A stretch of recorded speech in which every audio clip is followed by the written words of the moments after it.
L'élevage de porcs est une activité économique majeure du territoire du Mené dans les Côtes-d'Armor. Mais les fermes n'ont pas assez de terre pour épandre tout le lisier et elles ne peuvent pas investir individuellement pour le traiter.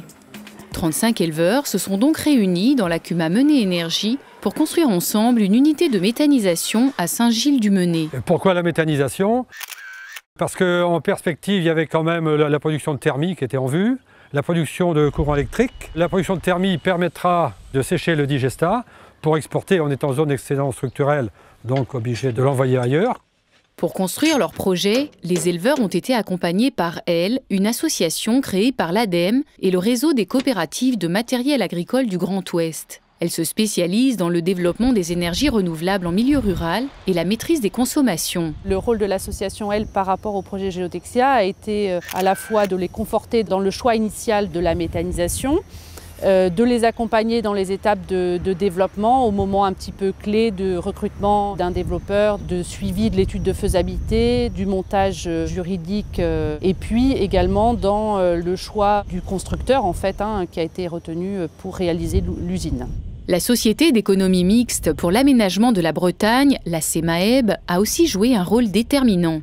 Quant aux développeurs, il s'agit du groupe IDEX, pionnier en France de la géothermie profonde, de l'éolien et de la méthanisation des déchets ménagers. Nous avions cette solution technique et nous avons apporté à ces éleveurs notre participation pour concevoir le projet, passer les obstacles de sa définition technique. Le côté exceptionnel tient au fait que tous les rejets de cette filière sont traités pour qu'ils retournent dans la nature que des produits parfaitement sains, hygiénisés et donc avec un degré de qualité écologique remarquable. Au début des années 2000, la méthanisation est encore méconnue en France et donc difficile à financer.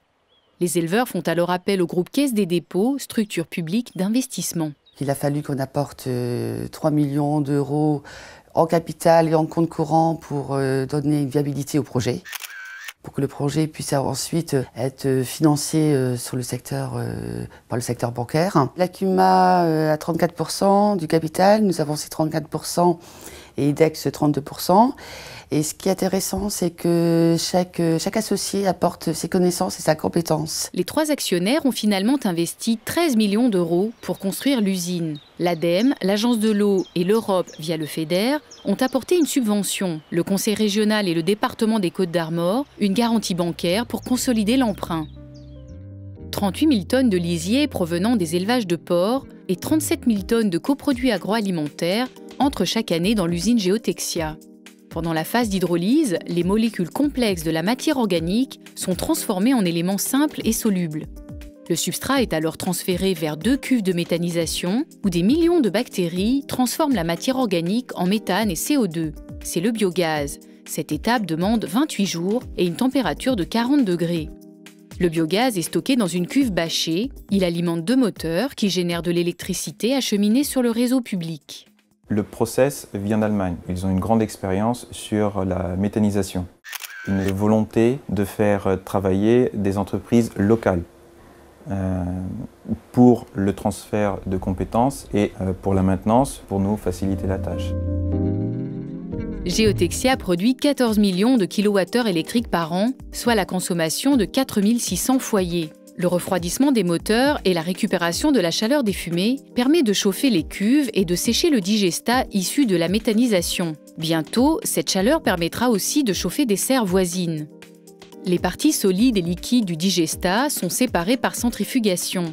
La partie solide est séchée pour fabriquer 4 200 tonnes de fertilisants destinés à des agriculteurs hors Bretagne. La phase liquide subit un traitement draconien par ultrafiltration et osmose inverse. L'eau osmosée contient moins de 10 mg par litre d'azote. Elle irrigue en été des cultures de saules coupées tous les 3 ans pour produire du bois énergie destiné aux chaufferies locales. L'impact de Géotexia sur le territoire du Mené est donc favorable, tant sur le plan économique et social qu'environnemental. Un tel modèle a donc toutes les raisons d'être démultiplié en Bretagne. Une société d'investissement a même été créée dans cet objectif. On a travaillé avec la région sur une société qui va investir en fait dans des projets de méthanisation avec des énergéticiens de renom et des banques. Et l'idée, c'est d'investir sur des projets qui ne verraient pas le jour si on n'intervenait pas. La mise est de 8 millions d'euros dans cette société d'investissement. Et l'idée, c'est de soutenir des investissements de 100 millions d'euros. Ces projets couvriront le tiers de l'objectif de production énergétique fixé dans le pacte électrique breton. Un grand pas vers l'indépendance énergétique.